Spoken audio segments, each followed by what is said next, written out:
সারা বছর mango drink, juice, mango বার সহ বিভিন্ন খাদ্য সামগ্রী তৈরির লক্ষ্যে চলতি মৌসুমের শুরু থেকেই আম সংগ্রহ পাল্পিং কার্যক্রম শুরু করেছে দেশের কৃষি পণ্য প্রক্রিয়াজাতকারী প্রতিষ্ঠান প্রাণ।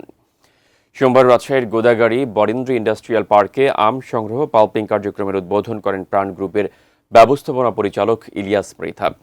চলতি বছর চুক্তিভুক্ত আম চাষিদের কাছ থেকে 60,000 মেট্রিক টন আম সংগ্রহ করে পাল্প বানানো প্রাণ।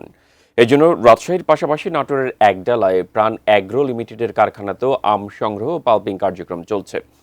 গুটি আম শেষ হলে আশিনা আম থেকে পাল্প সংগ্রহ শুরু হবে। এই কার্যক্রম চলবে আমের সরবরাহ থাকা পর্যন্ত।